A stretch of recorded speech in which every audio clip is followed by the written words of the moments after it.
देखो, बड़ा ही दुख का विषय है कि हमारी एक अबोध बालिका जिसका कोई कसूर नहीं, एक आदत आई, एक ऐसे अपराधी के षड्यंत्र का, उसके प्रताड़ना का शिकार होकर उसने अपनी जीवन लीला समाप्त कर दी।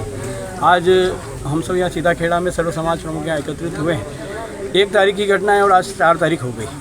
पुलिस प्रशासन को पहले दिन से ज्ञात था, यहाँ के विशेषकर यहाँ के चौकी प्रभारी जो बिसेन जी हैं, इनको पहले ही दिन से ज्ञात था कि अपराधी कौन है। जिस दिन घटना हुई तो इन्होंने जो अपराधी था उसके घर पे 2 जवान खड़े कर दिए। पूरे गांव में चर्चा है, पूरे गांव ने देखा। तो जब इनको अपराध पता था कि किसके कारण इसने बच्ची ने अपनी जीवन लीला समाप्त करी है, उस अपराधी को संरक्षण देना, आप उसके पे कार्रवाई तो करना दूर रही, उसको आप सुरक्षा दे रहे हो, तो यह आपकी भूमिका को भी दर्शाता है। फिर आज 4 तारीख हो गई। कल परिवारजनों ने पूरे ने यहाँ आके थाने आकर के न परिवार के बयान लेने गए, न परिवार से संवेदना व्यक्त करने गए। ये इंतज़ार कर रहे हैं किसी अनहोनी का। समाज इस प्रकार की घटना को सहन नहीं करेगा। अगर पुलिस प्रशासन अपना काम ईमानदारी से कर रहा होता तो आज परिवार को ऐसे दुख के समय यहाँ माता पिता को यहाँ थाने नहीं आना पड़ता। तो ये देखो, सब समाज में बहुत बड़ी पीड़ा है और बहुत गुस्सा भी है। तो ये गुस्सा कुछ न कुछ परिणाम लाएगा। पुलिस प्रशासन को अपनी भूमिका अगर समझ में आती है तो तत्काल उस आरोपी को गिरफ्तार करके उसके ऊपर अभी तत्काल प्रभाव से FIR दर्ज नहीं करती है तो ये गुस्सा कुछ न कुछ अलग परिणाम लाएगा। क्योंकि हम अपने आप को कितना कमज़ोर महसूस कर रहे हैं कि हम फरियादी हैं।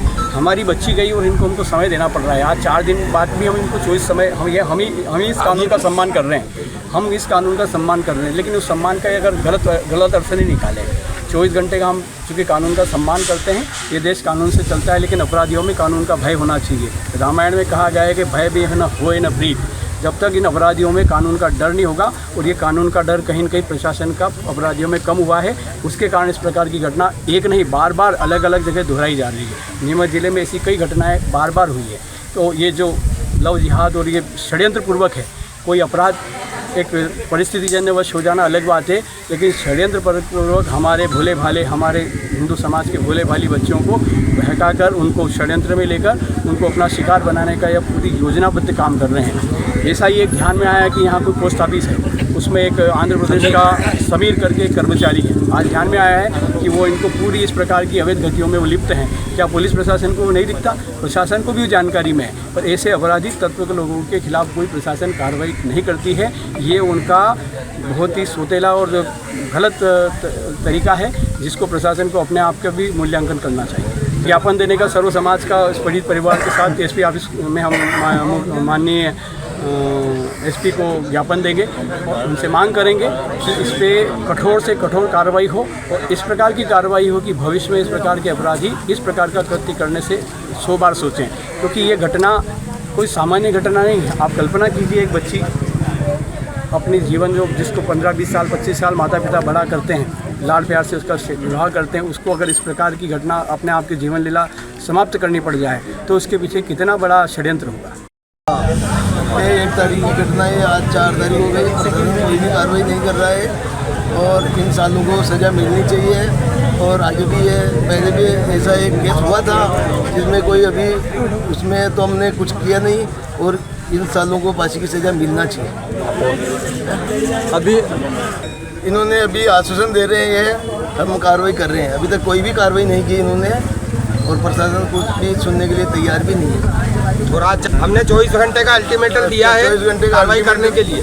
अगर ये कार्रवाई करते हैं तो ठीक, नहीं तो कल हम SP साहब को भी ज्ञापन देंगे और वहाँ भी हमारा विरोध प्रदर्शन करेंगे, विरोध जताएंगे वहाँ पे भी हम लोग। నేను తలో लगा निकले मां जेठ के घर जाइन रोईरा बैठ उनके आगे कोई अभी दिन कहीं नहीं कर सका, जानकारी करवा कोई नहीं आयो मेरे घर पे। आगे भी आ सकता है यहाँ पे कि क्या हुआ क्या नहीं हुआ, अभी दिन दिया उसका भी ध्यान नहीं दिया। करते बढ़ते शिक्षा दे मिली नानी माँ उसको 6 महीने के बड़ी करी उसको, और 2 साल हुए यहाँ पे आए ने, पूरा 2 साल भी नहीं हुए। 4 दिन मुझे घर तार लगी, हमारे घर ही को नहीं ले जेठ जी का बाहर जैन का बोल में मैं तो कहीं नहीं जाऊँ, वरना भाषित मरनी चाहिए। ये घटना 1 तारीख की बात है, जो कि वो लड़की चीना नाम की है, वह उसने जो है आत्महत्या करने की गरज से फांसी लगा लिया था, और नीमच अस्पताल में वहाँ जाने के बाद उसका जो है PM हुआ है। पीएम होने के बाद उसके परिजन विरोधाभास में थे कि यहाँ दाह संस्कार करना है, कहाँ करना। उसके बाद उनने दाह संस्कार जो उसका जहाँ पे शादी वगैरह का एंगेजमेंट किया था वहाँ दाह संस्कार किया। डायरी नीमच में थी, डायरी के लिए मैंने जवान भेज दिया है।